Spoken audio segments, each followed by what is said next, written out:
So hello everyone, welcome back to another video. So in this video we will be discussing about some function of the strings, and we are going to do some problem related to them as well. And then we will be continuing the GitHub's question we were discussing in the last video. So I hope you understand it, the concept we discussed in the last video, that was modules and packages and some GitHub question, and we did also did a quiz right there. So let's move on to this topic. So before that, uh,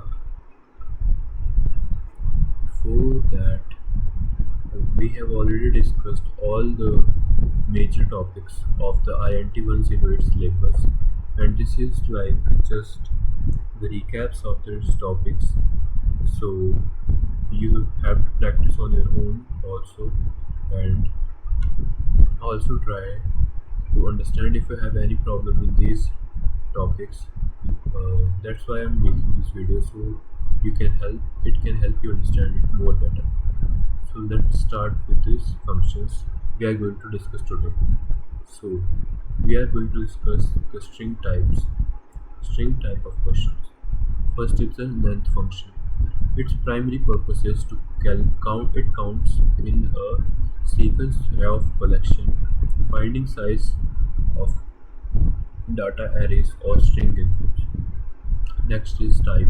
It resolves structural class identity, and it is best practical use case for defensive validation checking before data mutation. Next is ID. Its main purpose is to find unique identity references integer. Its best practical use is debugging object reuse or testing mutability behaviors.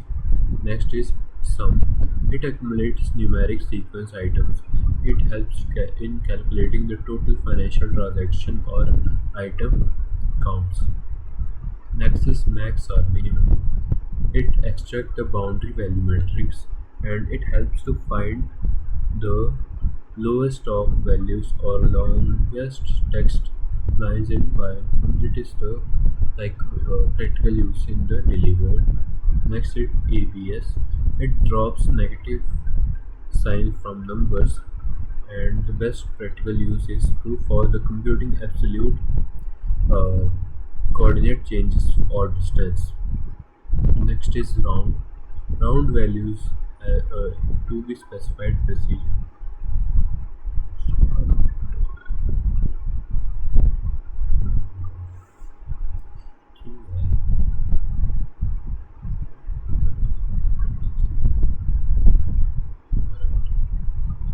So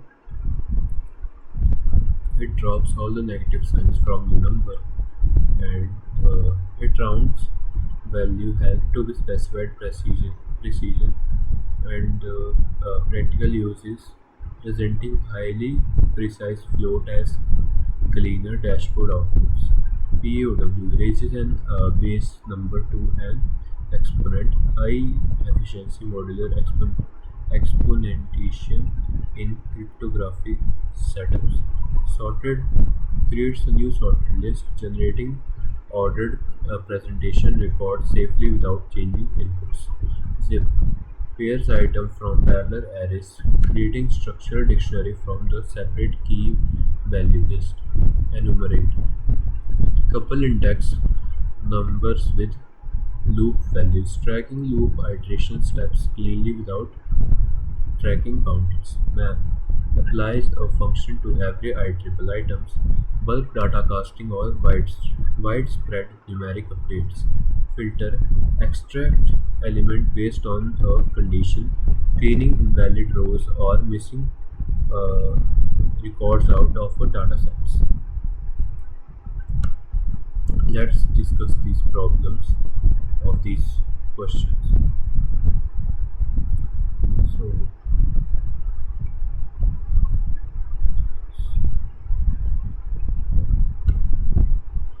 length function helps you to return the number of item length in an object. The argument can be a sequence of string, byte, tuple, list, range, or a collection of dictionary, set, or frozen set. So here is a given example, that is These are the element in a collection of fruits that are apple, banana, cherry, and date. And it is telling you to print the length of the fruit, that is 4. And next is a character in a string, that is text is equals to Python programming, and the length of the text is 18 letters, that are 1, 2, 3, 4, 5, 6, and 1, 2, 3, 4, 5, 6, 7, 8, 9, 10, 11, 12. 1, 2, 3, 4, 5, 6, 7, 8, 9, 10, 11, 11, 12, 13, 14, 15, 16, 17. I don't know how, but oh, it will also count the space between it. So that is 18. Next is key value pair in the dictionary. User name alias, age 28, role engineer. So the print length of user is 3, that is age 28, sorry, alias 28 and engineer. Those are 3 words, so the length will be 3.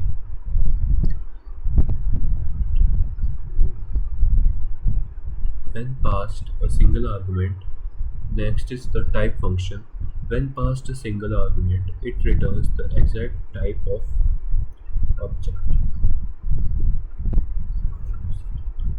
It returns the exact data type of that object. Print type 42, print type pi, print type hello. So first is the example of integer, second is the example of float, third is the example of string, next is the example of expecting data structure. It is type array. The type is first is list, second is tuple, third is dictionary or set. Dynamic logic execution by type checking. Data 10, 20, 30. If type data is list, print processing sequence data file list pipeline. Let's check if it is a list or not.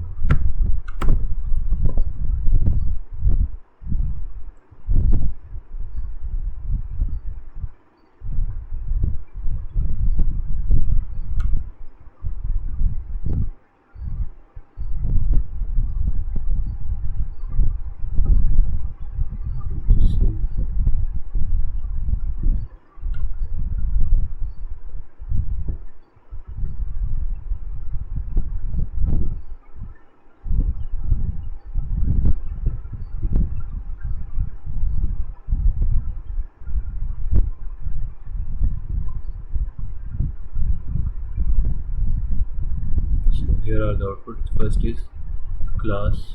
Wait a second, I'll just do this. So here are the output, that is class is integer, then class is float, then class is str, then the class is list, class is tuple, class is set, and the process sequence is a list. So the given data in this is a list.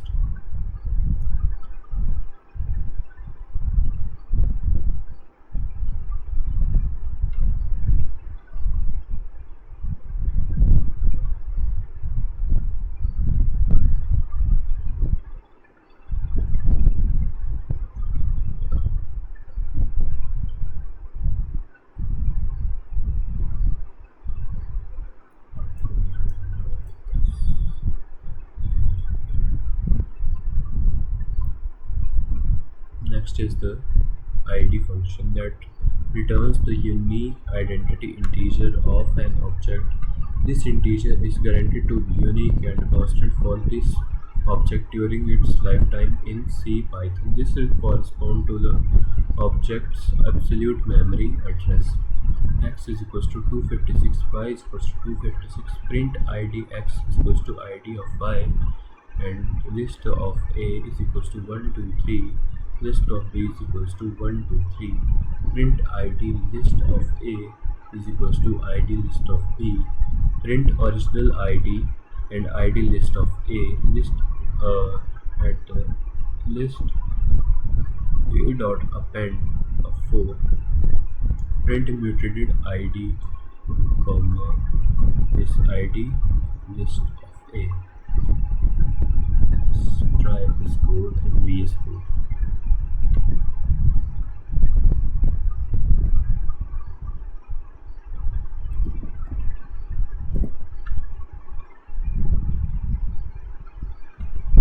It is true, false, original ID and mutated ID.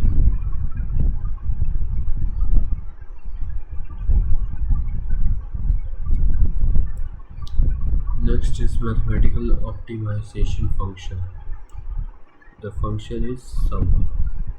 Sums the element of an iterable from left to right and return the total. An optional start value can be provided default to 0. Points are 4.5, 10.1, 2.3, 8.9. Print sum of points. Print sum 1, 2, 3 start is equals to 100.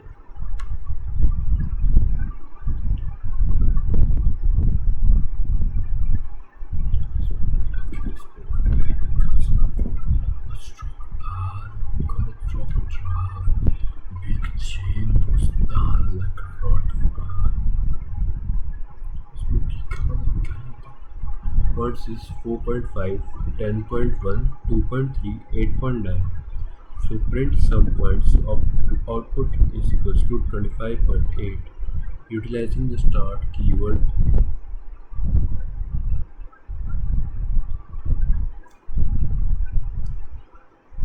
adds 100 to the total sum of the list, that is output is 106.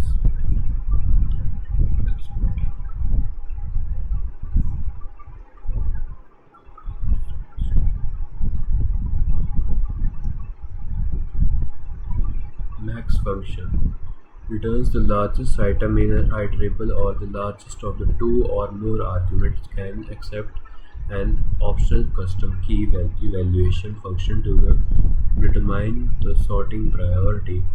Print max 12, 45, 78 and 23. Output is 78. Word is equals to kiwi, banana, watermelon and fig. Fig. Fruit. It is a fruit. Fig fruit.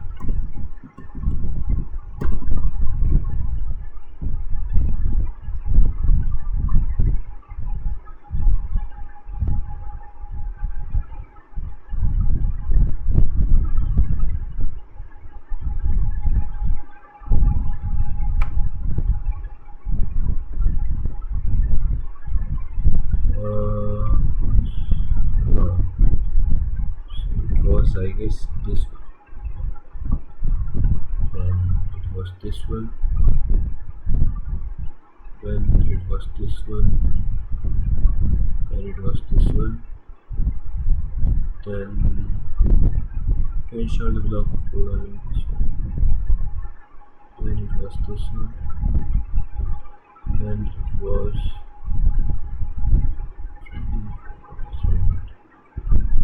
then it was this, then it was as this one is wrong. Let's create another quiz. It's getting fun. 5 question follow-up quiz to log in multiple website.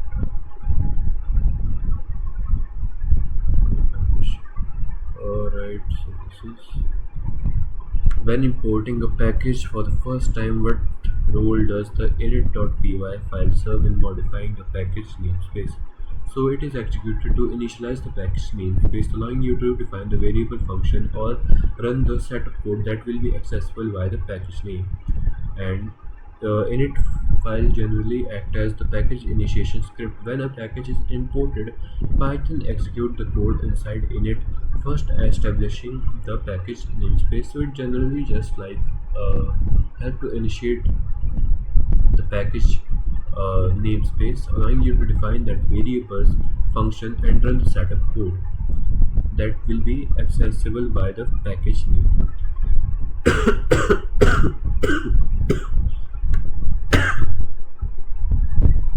Next is how does Python interpreter utilize that SYS module dictionary cache upon entering an import statement. It completely disables the garbage collection for the imported module if they are registered in SYS modules. Well, I should not be pointing, but let's do a quick quiz. So this is the correct one. How does the Python interpreter utilize that SYS module dictionary cache upon encountering an import statement? So it first checks the cache. If the module is found, it uses the cached module object rather than loading and parsing it from the discovery.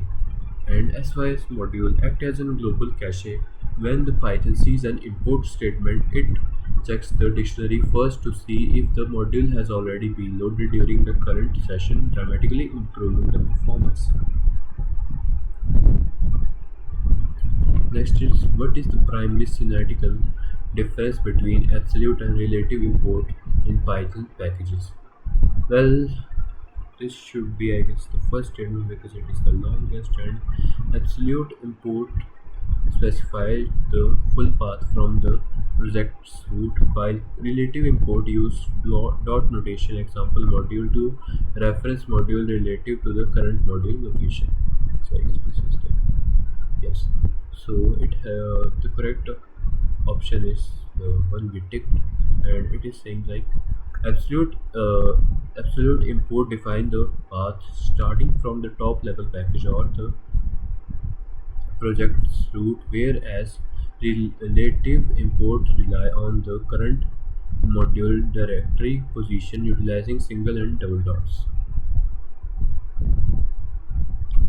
In the context of package initialization and module design, what is the purpose of defining the all list? Well, the purpose of defining the all list because it specifies only modules or attributes should be imported when a wildcard import from package is executed. It specifies, it clears all the, it forces all the initial, and it restricts the execution of all the cities. Yeah. The score all underscore this flexibility defines the public API of a module or package. If it is defined from module import star will only import the name listed in underscore all underscore. Let's see the hint. What is it? Imagine you want to control what a developer gets when they try to import everything from your package using an asterisk. What specialist variable lets you decide the behavior? So that specialist variable will be an all. All.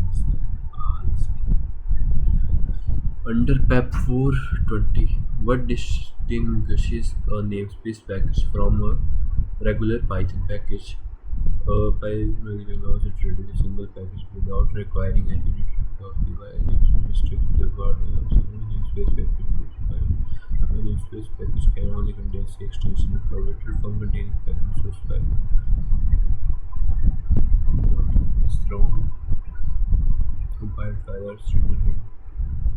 This is also this is the one. The namespace package allows multiple directories on disk to be treated as a single logical package without requiring an initial start. So namespace packages introduced in PEP 420 permit the spreading of single package across the multiple directory trees on the disk, eliminating the need for init.py files.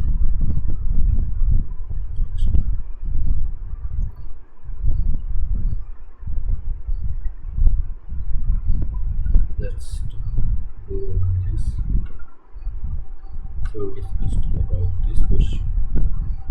Just run this in the VS Code.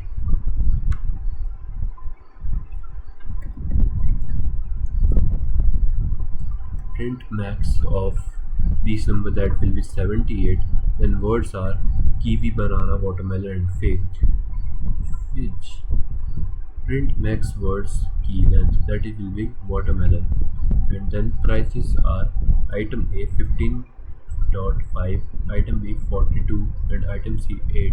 Print max prices, the max price will be of the item B.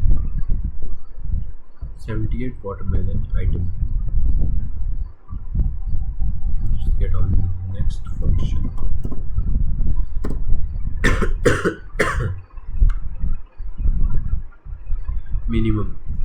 minimum function returns the smallest item in an iterable or smallest of two or more arguments. It supports the same parameter as max. For standard collection minimum retrieval, print minimum matrix.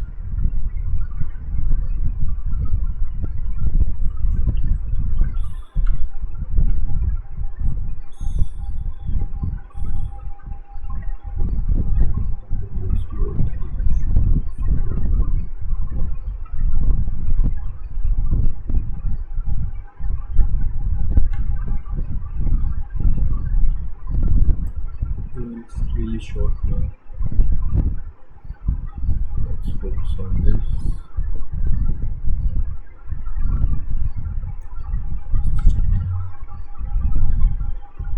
Let's copy this code and run this in VS Code.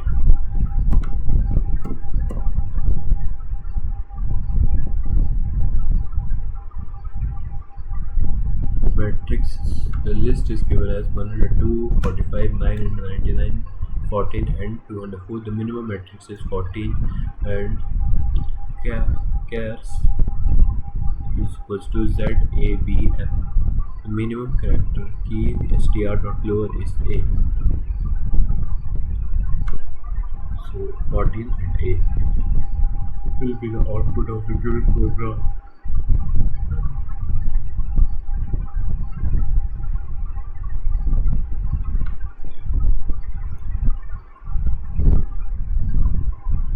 Next is absolute. Return the absolute mathematical value of numeric parameter. If the argument is complex number, its magnitude is computed. Print absolute of 45, that is 42. Absolute of minus 42 is 42. Print absolute of minus 0.00451 will be 0.00451. Complex number is equals to 3 plus 4j. Print abstraction complex number.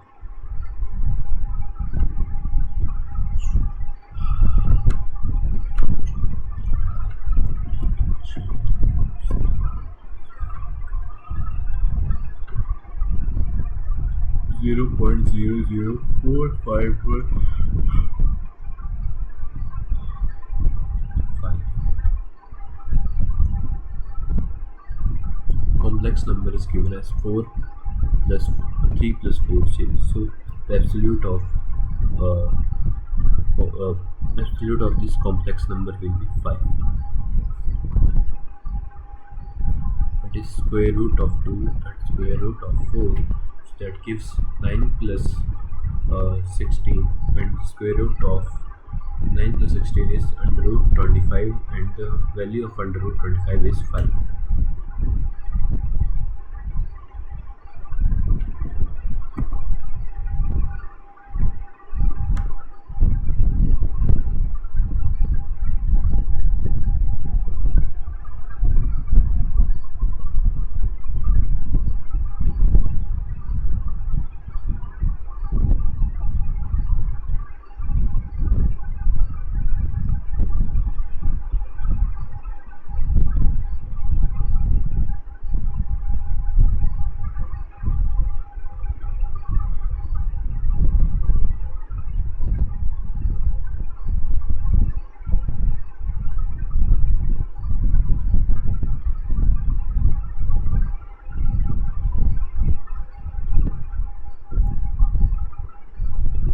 Next is round function.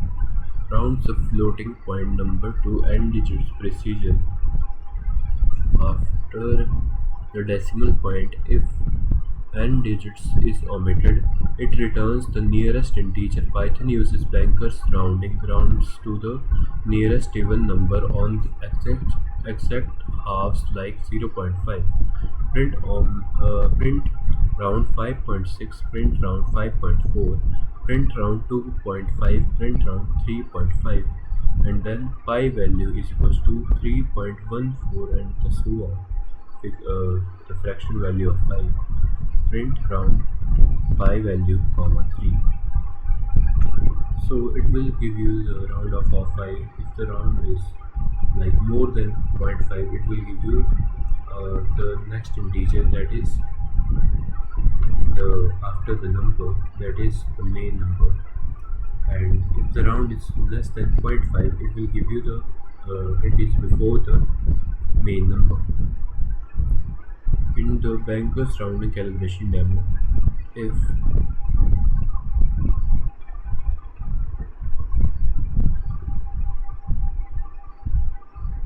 round down to the nearest even number, and it round down to the nearest even number. Alright. In the banker's rounding calibration, it always round down to the nearest even number. So if there is 2.5, the nearest even number near 2.5 is 2. But in the case of 3.5, the nearest even number is 4. So it will round down to the down one, and 3.5 will be upgraded to 4. Let's run this code. So here is 6, 5, 2, 4 and 3.142.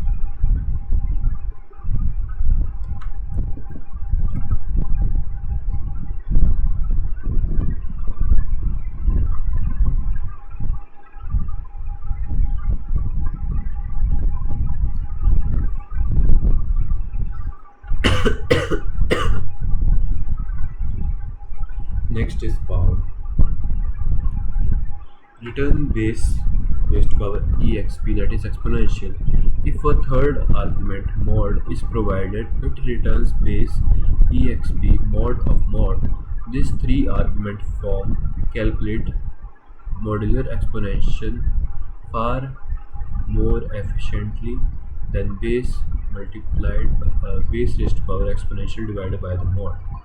So base power evaluation, print power 2, 8, output is 256, print power 5, minus 2, print power 7, 3, 5.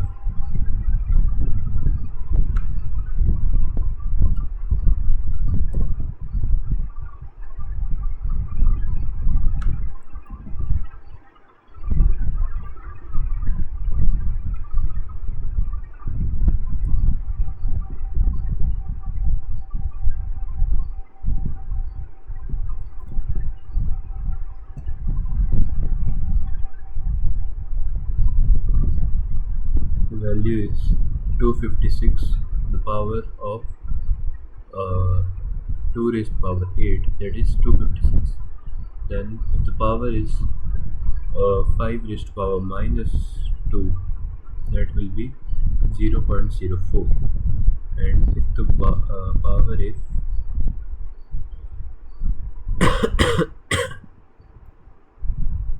7 raised to power 3 divided by 5, that is 343 divided by 5, so it will be 3.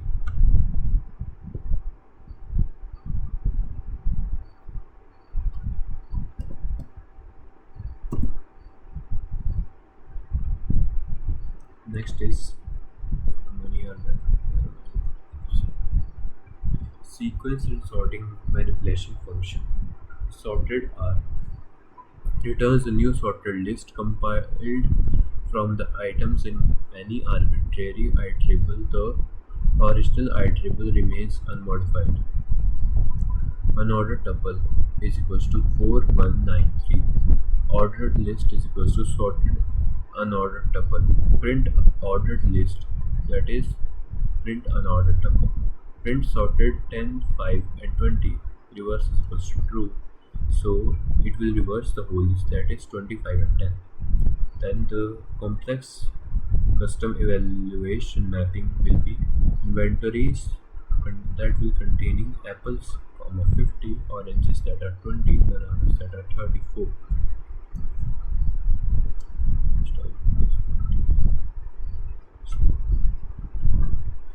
Print sorted inventories, key is equals to lambda, item is equals to item symbol item of 1. Let's copy this and run this program.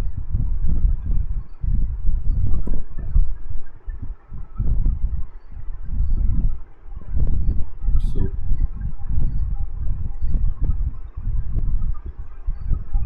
first it orders the list, so it becomes 1349, and the unordered list will be sorting this. So the unordered will be printed as well also, but it will be changed into the tuple. Well, it was a tuple actually, and then this will be reversed into 20, 10, and 5, and from this whole inventories it will take oranges that are 12, bananas that are 34, apples that are 50.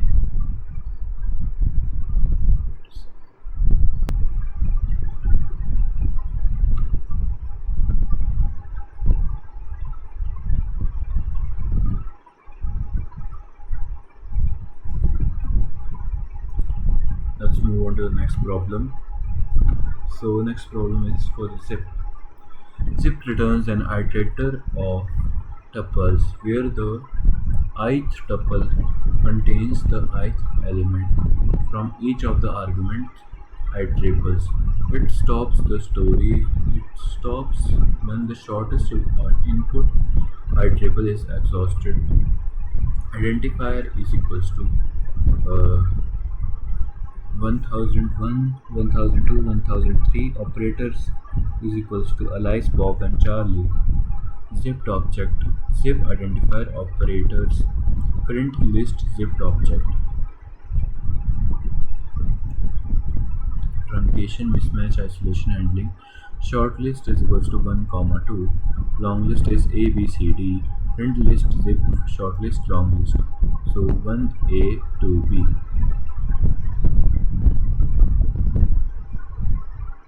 Keys is equals to domain protocol group.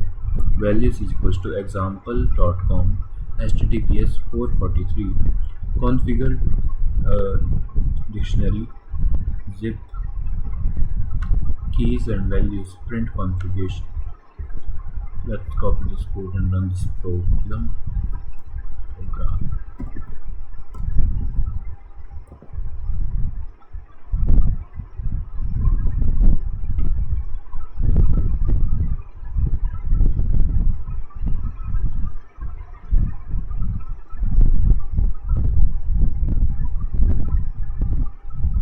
So the output is 1001 Alice, 1002 Bob, 1003 Charlie, 1, comma A and 2, comma B.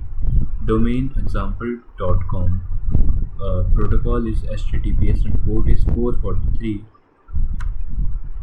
This is the output of the code that is written here.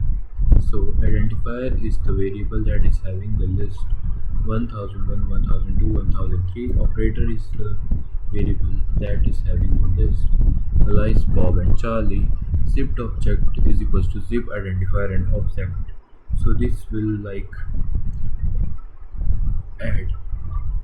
This will give you syntax of a dictionary type, that is key value pairs, but little bit different from that. There are just like a list.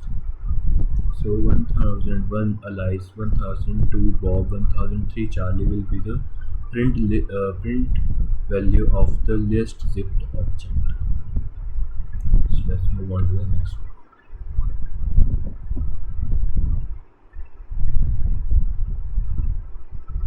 Next is enumerate.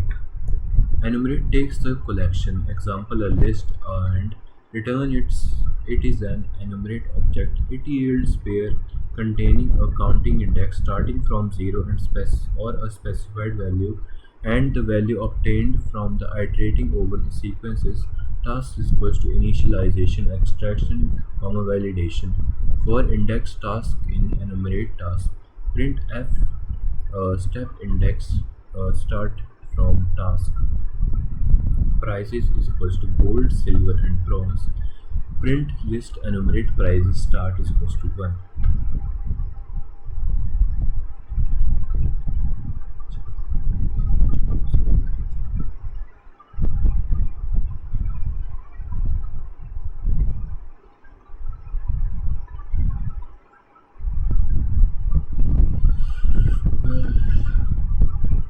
Index extraction Tracking within loop processes task is equals to initialization, extraction, validation. For index tasks in enumerate tasks, print f step index task. Output step 0 initialization, step 1 extraction, step 2 is validation. Price is equals to gold, silver, and bronze. Print list enumerate prices.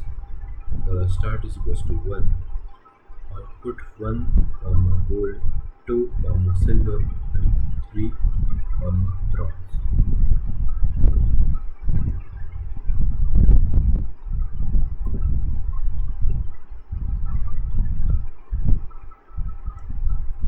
So step 0 here is to give an output that is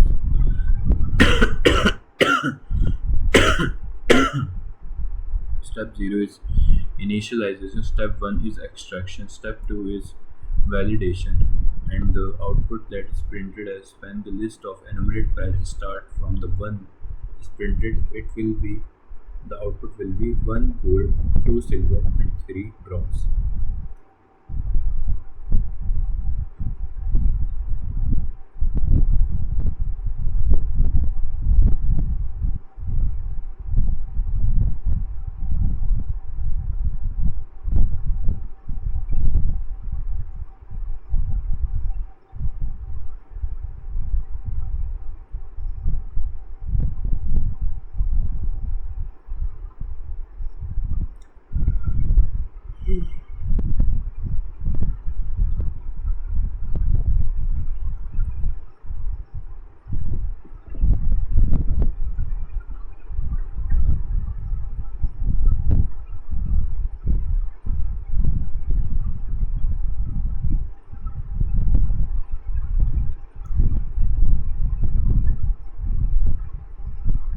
Applies a specified processing function to all items in an input iterable and returns an iterator yielding the results.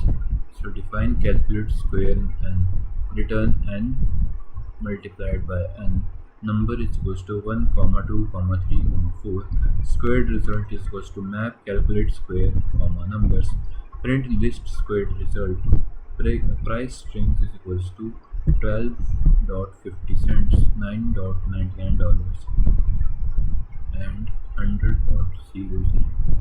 Float floats is equals to list memory float price string. Print floats.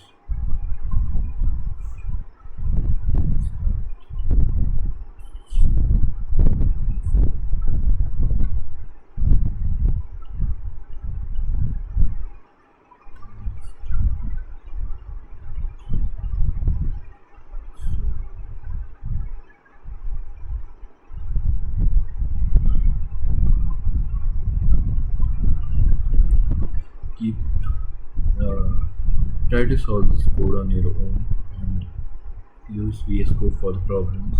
I have a little bit work.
The next is like uh, filter con- filter filter helps to construct an iterator from the elements of an iterable for which a filtering function returns true. If filtering function is none, it removes all the element that evaluates to false in Python zeros, empty collection, empty strings, etc. So filter is a function that helps to construct an iterator from elements of an iterable for which a filtering function returns true. If the filtering function is none, it removes all the element that evaluate to false in the Python that are zero, empty collection, and empty string, etc. So the given code is define is even n, return n divided by n divided by 2. If the remainder is equals to 0, data set will be 1, 2, 3, 4, 5, 6, 7, 8, 9, 7, 8. Even numbers and list filter is even and comma data set. Print even numbers, the output will be 2, 4, 6, and 8. And fast lambda driven inline criteria filtering will be in the alphanumerics, that is admin, comma moderator, comma guest, and they will be separated by the spaces that are in this blank, in this nothing, where is nothing is printed but just double quotes. And the active uses are list filter lambda text, that is length of text is greater than 0, alphanumerics, print active user output is equals to admin, moderator, and guest. And structure cleanup handling while non-filtering is mixed truth is equals to 0, 15, false and true and valid. Let me think for a second.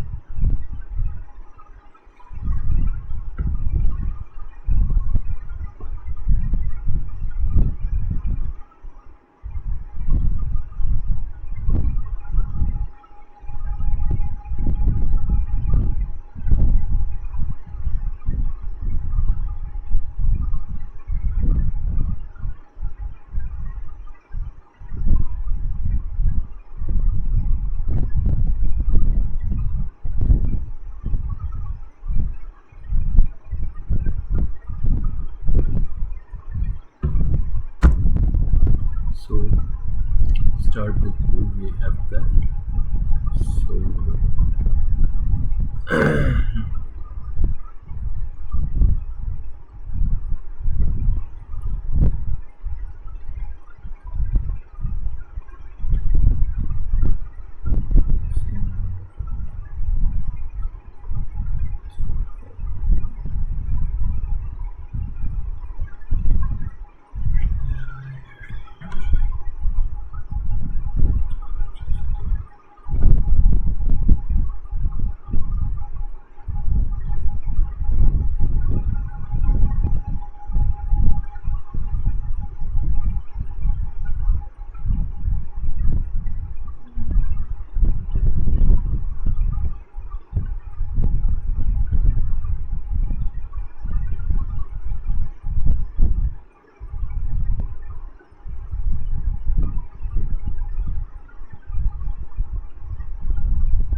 so mixed truth values is equals to 0, comma 15, comma false, comma true, and the valid it will be printed as well as with the spacebar.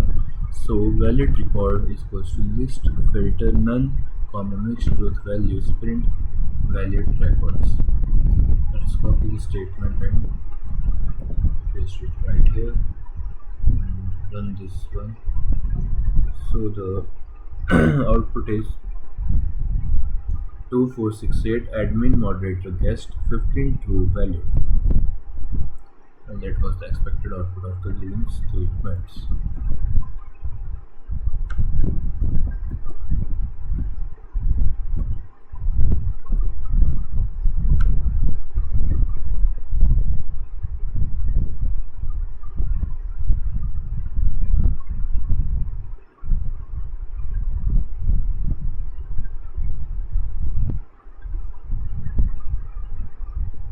Let's start with these questions where we were left. So, uh, here is a question that is telling us define a class which has at least two methods: get string to get a string from the console input, print string to print the string in uppercase. Also, please include simple test functions to test the class method.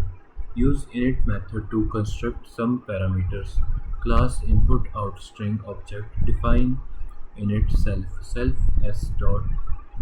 dot s is equals to, and here is nothing printed inside it.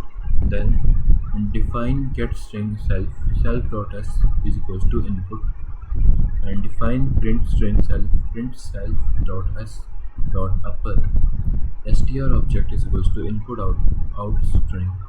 Str object dot get string in str object is dot print string.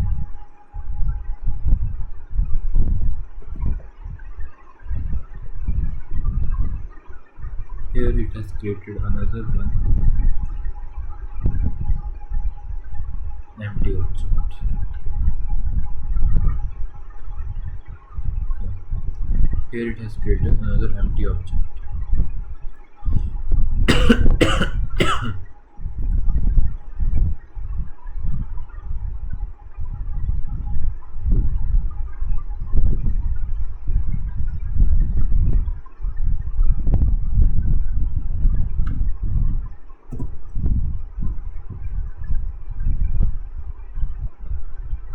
Next is uh, write a program that calculates and prints the value according to the given formula. Q is equals to square root of 2 multiplied by C multiplied by D divided by H.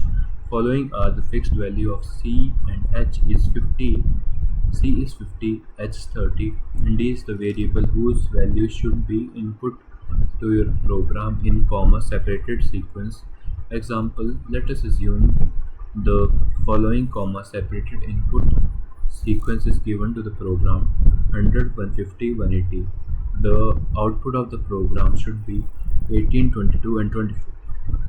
If the output received is in decimal form, it should be rounded off to its near value. For example, if the output received is 26.0, it should be printed as 26. In case of input data being supplied to the question, it should be assumed to be console input. So it is telling to import math in C is equals to 50, H is equals to 30, value is equals to, that is not provided inside it. So item X for X in input dot split for D in items value dot append str int round math dot square root 2 multiplied by C multiplied by float, then D divided by H, print join value.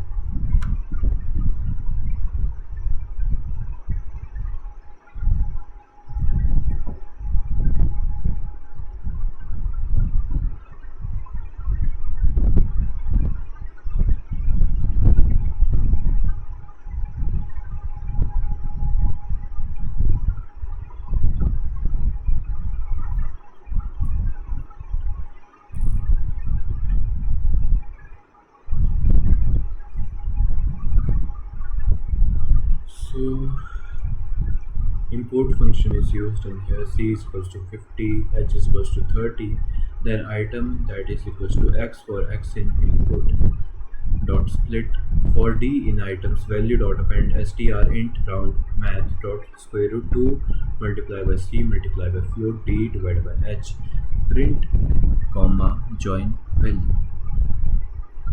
So when you run this, let's run this once again.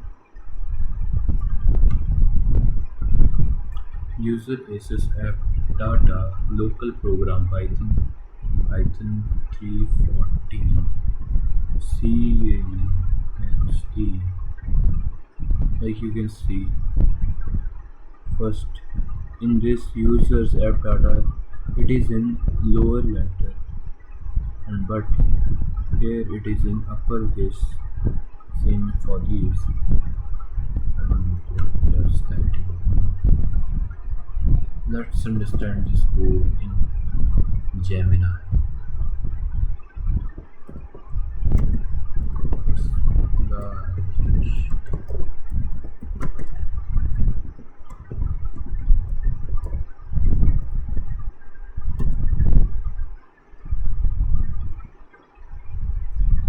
This Python script implements a specific mathematical formula to process a comma-separated sequence of numbers provided by the user. It calculates a result for each input value and prints the final number joined by commas. The core mathematical formula being executed for each input value d is result is equals to under root of 2 multiplied by c multiplied by d and upon h.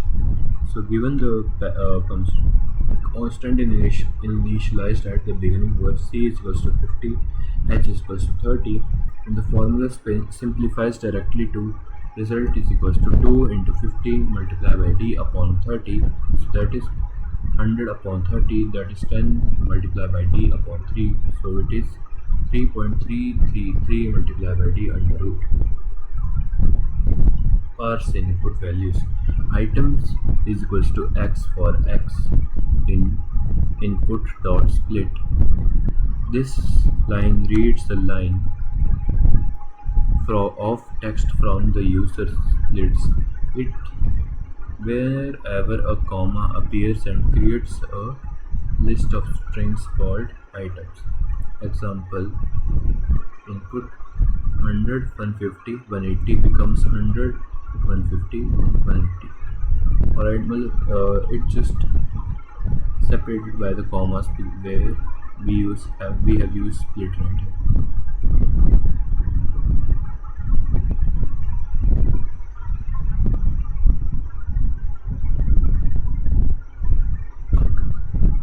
Then the execution loop of pipeline.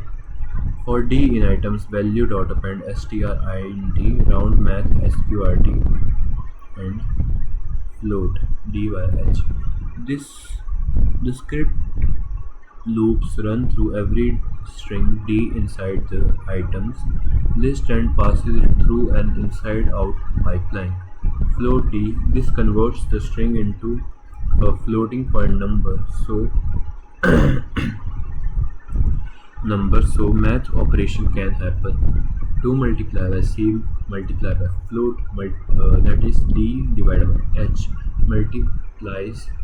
multiplies 2 into 50 multiplied by d, then divides the result by 30, and then match dot square root function calculates the square root of the outcome, and round function rounds the floating point square root to the nearest whole mathematical number using the banker's rounding on the halves. Then int drops any trailing decimal point by converting the rounded float into a clean integer.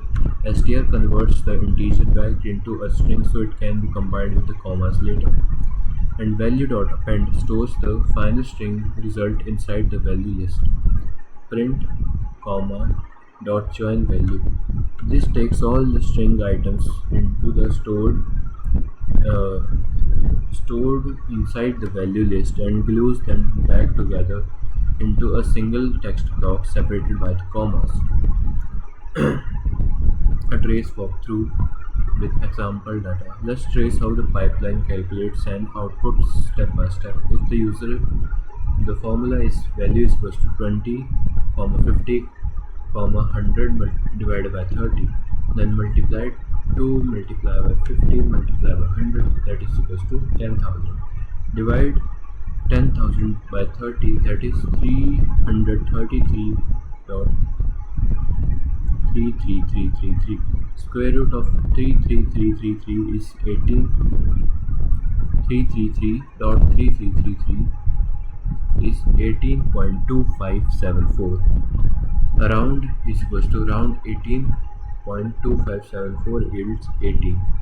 Integer cast of 18 is that also yields 18, and string cast of STR18 is also 18. Output example: if the user types the input line 100, 150 and 180, the result console output is 18, 22 and 24.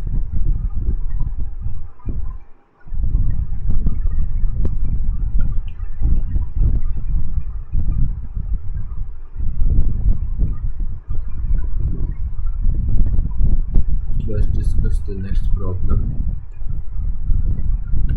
That is, write a program which takes two digit x comma y as input and generates a two decimal dimensional array.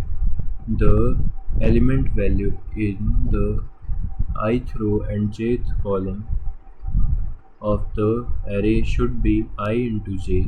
Note I is equals to 0 comma 1 and x comma minus 1. J is equals to 0 comma 1 comma I sorry y minus 1. Example: suppose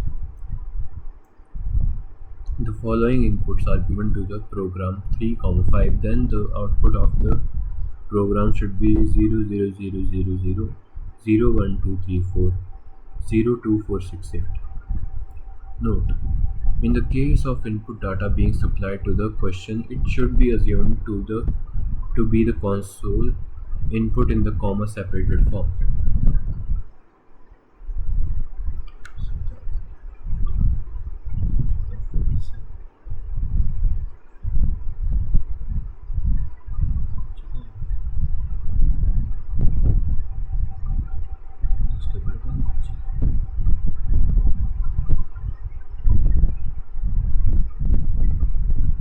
Input str is equals to input dimension int x for x in input str dot split. It is split by a comma, then row num is equals to dimension of 0, column dimension of 1. Multi-list is equals to 0 for column in range column, for row in range row num, for row in range row num, for column in range column. Multi-list row call is equals to row or call print multi-list. And this is not that tough code.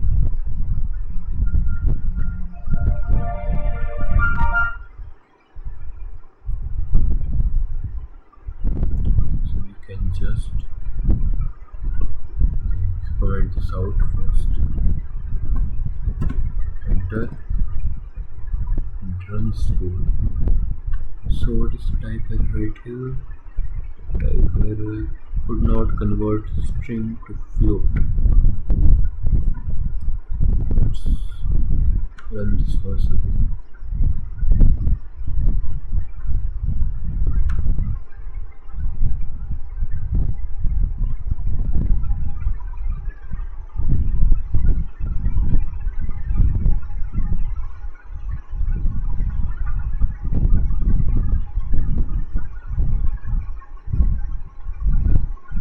Let's see what will be the output of this, because I think it's just making another multi-list.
output of this code. The output depends on the input you provide to the terminal. Here is what is the program is for. If you type 3, 4 and press enter, the script overwrites. Alright. If we enter 3, 4. Alright. Here you can see 0, 0, 0, 1, 2, 3, 0, 2, 4, 6 is the output. And if I just rerun this again and enter 3, 6, 0, 0, 0, 0, 0, 0, 1, 2, 3, 4, 5, 0, 2, 4, 6, 8 and 10.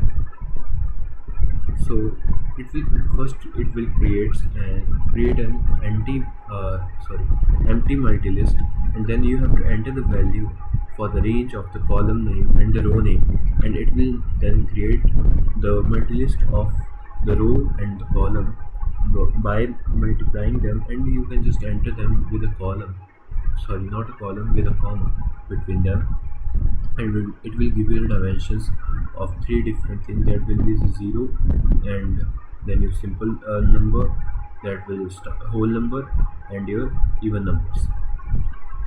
So thank you for watching this video, and we will meet in the next video where we will discuss the next topic.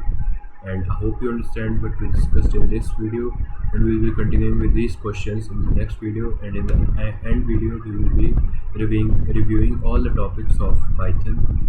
And hence this video ends right here. Thank you for watching.